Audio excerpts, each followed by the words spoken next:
The envelope was bright red, not overdue red, not warning red, lawsuit red, stamped across the front in bold capital letters, Final Notice, Noncompliance. I hadn't painted my house neon pink. I hadn't built a second garage. I hadn't parked a broken RV on the lawn. My crime? I was living off-grid, solar panels, rainwater collection, backup battery wall, no municipal water connection. And apparently, that was non-compliant with community utility standards. That's when I knew this wasn't about rules. It was about control. The neighborhood marketed itself as eco-conscious luxury living. Tree-lined streets, custom homes, HOA newsletters about sustainability. Irony, right? Because when I installed high-efficiency solar tiles and disconnected from the utility grid, I thought I was doing exactly what the brochures promoted: reduce environmental footprint, increase resilience, lower dependency. Instead, I received a $1,200 fine. According to the letter, unauthorized exterior modification, solar array visibility, failure to maintain mandatory utility connection, water collection system, aesthetic disruption, non-standard energy infrastructure. They cited Section 8.4, 11.2, and 14.9 of the bylaws. I read them carefully. The rules required maintaining active utility access, not usage, access. My lines were still physically connected. I just wasn't drawing power. But logic doesn't stop an HOA board on a power trip. Her name was Denise, retired corporate manager, loves procedural authority. She called me personally. You're setting a precedent. For what? For others disconnecting. So? We need uniformity. Uniformity. That word again. It's amazing how often control hides behind it. 30 days later, another letter. $20,500, now labeled Continued Noncompliance. They demanded removal of visible solar hardware, even though it met city code, even though it passed inspection, even though my property taxes were fully paid. This wasn't municipal enforcement. This was private governance flexing. That's when I looked deeper. The HOA board didn't enforce directly. They hired a third-party management company, regional firm, mid-sized, over 40 communities under contract. They processed violations, collected fines, sent legal threats, and they got paid per enforcement action. Interesting incentive structure. I work in private equity, mid-level acquisitions, nothing flashy. But I understand leverage, and I understand when something is overextended. So I started researching the management firm, public filings, vendor complaints, contract terms. What I found? They were struggling. 3 communities had terminated contracts that year, revenue declining, high staff turnover. And here's the part that mattered most. They were privately owned. Denise called again. If fines reach $5,000, we can initiate a lien. That's when I stopped arguing. I didn't yell, didn't threaten, didn't debate bylaws. I just said, understood. Because I had stopped fighting horizontally. I was about to move vertically. Step 1. Request full financial transparency from HOA as a homeowner. Step 2. Review management contract length and termination clauses. Step 3. Approach management company quietly, not as a homeowner, as a buyer. I scheduled a consultation with the management firm's owner. Neutral office, no mention of the HOA conflict. We talked numbers, growth challenges, staff retention, operational overhead. Then I asked casually, have you considered an exit? He paused. And that pause told me everything. I didn't lowball. I didn't insult. I structured a fair acquisition proposal.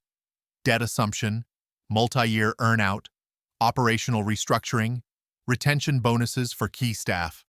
The company wasn't massive, but it controlled enforcement power over 40 communities, including mine, and within 6 weeks, we had a signed agreement, subject to quiet transition. Denise had no idea. The HOA board had no idea. But the management company that was sending me violation letters was about to have a new owner. No dramatic music, no champagne, just paperwork, signatures, wire transfer, ownership transfer documents, And just like that, the management company that had been sending me violation notices now belonged to me. Same staff, same systems, same contracts, new owner, me. But here's the important part. No one knew. Not the HOA board, not Denise, not even the enforcement officer who kept issuing my fines. Because I didn't change anything immediately. Power isn't loud, it's patient. First week, I didn't touch my own case. That would have been obvious. Instead, I ordered a compliance audit across all 40 communities. We reviewed fine structures, incentive models, enforcement frequency, legal escalation rates. And guess what we found? Over-enforcement. The previous structure rewarded staff for active violation processing. More fines, much more revenue. Not because communities demanded it, but because the company monetized enforcement intensity. That's a dangerous incentive. By week 2, I quietly requested my own violation file, 37 pages, photos of my solar panels, screenshots from Google Earth, notes from Denise, internal comments like, owner resistant to compliance. Potential example case. They wanted to make me a warning to others. I smiled when I read that, because the example was about to flip. 2 days later, Denise emailed the management company. Subject line, escalation approval, lot 27, off-grid violation. That was me. She requested authorization to initiate lien paperwork. The email was forwarded internally for executive sign-off, straight to my desk. I stared at it for a long moment. Then I replied, professionally, neutral tone. Before escalation, please provide legal basis confirming mandatory utility usage requirement rather than access requirement. No signature change, no reveal, just procedural inquiry. Denise responded within the hour, confident, citing bylaws again. But she couldn't provide legal clarification beyond interpretation. And interpretation is where leverage lives. I hired independent counsel to review the bylaws, not HOA counsel, neutral party. Their conclusion? The language was ambiguous. It required connection access, not consumption, and no clause prohibited renewable supplementation, meaning my system was compliant. They were stretching interpretation. Instead of directly canceling my fines, I issued a company-wide memo. Subject, Enforcement Clarification Initiative, new policy, no fines issued under ambiguous bylaw interpretation without legal verification. Mandatory second review before lien escalation. Removal of incentive-based enforcement bonuses. This changed everything, not just for me. For every homeowner under those 40 contracts. Monthly HOA board meeting. Denise proudly reported, "We are moving forward with lien initiation." But that's when the property manager, now my employee, interrupted. Corporate has paused escalation pending legal clarification. Denise was confused. Corporate? Yes, ownership has implemented new compliance review procedures. Denise didn't know ownership had changed. She asked for contact information. The manager provided it. Mine. She called that afternoon, professional tone. "Hello, I'm Denise, president of—" "I know." Silence. Then she asked, "When did ownership change?" "Recently." Another pause. "And you are?" "The owner." She didn't put it together immediately, so I clarified. "I'm also lot 27. That's when everything went quiet. Her voice changed. Not hostile, measured, cautious. She tried to pivot. "We can resolve this amicably," I responded calmly. "I've been requesting that for months. No threats, no gloating, just fact." Within 72 hours, all fines rescinded. Formal notice issued, violation withdrawn due to policy clarification. No apology. Of course not. But the lien threat disappeared. Here's what Denise didn't anticipate. Other homeowners started receiving notice reversals too. Questionable fines, aesthetic overreach cases, minor interpretation disputes.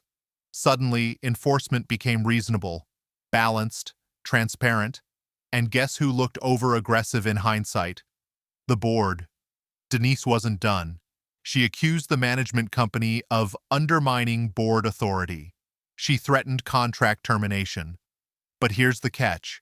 The contract had a 24-month termination penalty clause, signed years earlier. Severing the relationship would cost the HOA 6 figures, and homeowners wouldn't appreciate that bill. She was trapped by her own governance structure. She finally asked the question directly. Did you buy the company because of this dispute? I answered honestly. No, I bought it because it was undervalued, which was true. But I won't pretend the situation didn't accelerate timing. I wasn't interested in revenge. Revenge is emotional. This was structural. By removing enforcement incentives and clarifying ambiguous bylaws, we reduced conflict company-wide. That improved retention, lowered legal costs, stabilized revenue. Within 3 months, profitability improved. Ironically, buying the company turned into a smart investment. At the next annual HOA meeting, several homeowners questioned aggressive past enforcement. Transparency reports were presented. Numbers showed overreach patterns from prior structure. Denise's authority started weakening. Not because I attacked her, because data did. And data doesn't argue. When control starts slipping, people get desperate. Denise did exactly what I expected. She called for a special board session to discuss terminating the management company contract. Official reason? Loss of confidence in enforcement consistency. Real reason? She couldn't control the machine anymore, and the machine was now mine. Here's what she conveniently forgot. The HOA contract with the management company had 24-month early termination penalty, 90-day formal review period, majority homeowner vote requirement. Breaking it would cost the HOA nearly $180,000. That's not board decision money. That's community-wide backlash money. By this time, something interesting had happened, because enforcement had softened. Minor landscaping fines disappeared. Holiday decoration warnings stopped. Parking violations were handled with warnings instead of fees. Homeowners felt relief. Tension dropped. People started talking. And when people talk, patterns surface. Why were we fined so aggressively before? Why did enforcement suddenly become reasonable? Data reports we published answered those questions quietly. No accusations, just charts. The clubhouse was packed. More homeowners showed up than I had ever seen. Denise opened with authority. Our management company has failed to maintain standards. Murmurs. Then financial projections were presented. Termination penalty included. Gasps. Someone asked the obvious question, why would we spend $180,000 to replace a company that's finally being reasonable? Silence. I hadn't planned to speak. But when multiple homeowners started speculating about corporate confusion, I stood up, calmly. I'm the current owner of the management company. Room froze. You could actually feel the shift. Denise looked like she'd swallowed ice. I continued. When I acquired the company, I reviewed enforcement policies. Some were overly aggressive due to outdated incentive structures. We corrected that. No ego, no attack, just facts. I presented 3 simple slides. Previous enforcement rate versus current rate, legal cost reductions, homeowner satisfaction survey results. Numbers don't yell, they don't posture, they just exist.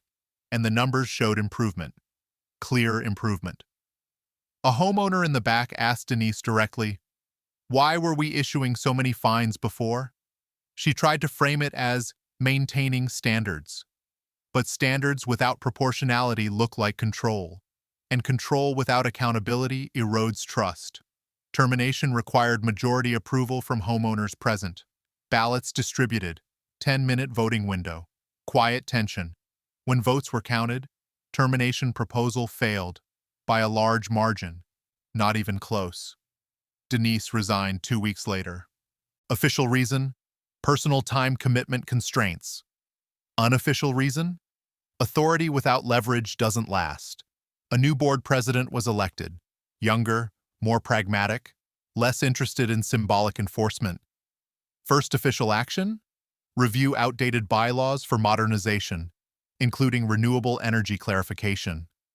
6 months later, new clause passed with community approval.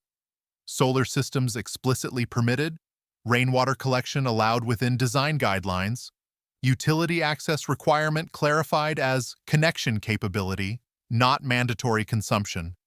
My off-grid setup went from violation to model example.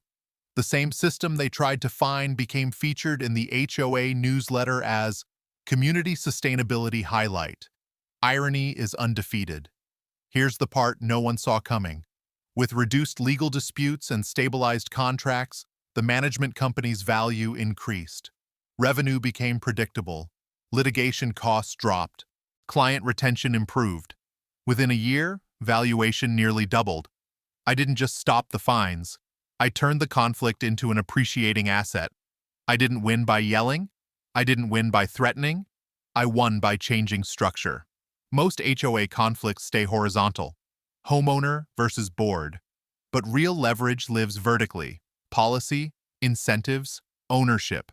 Once you control incentive structures, behavior changes naturally. Months after resigning, Denise approached me privately at a community event. Not hostile, just reflective. She said, "I never expected this outcome." I replied, "Neither did I."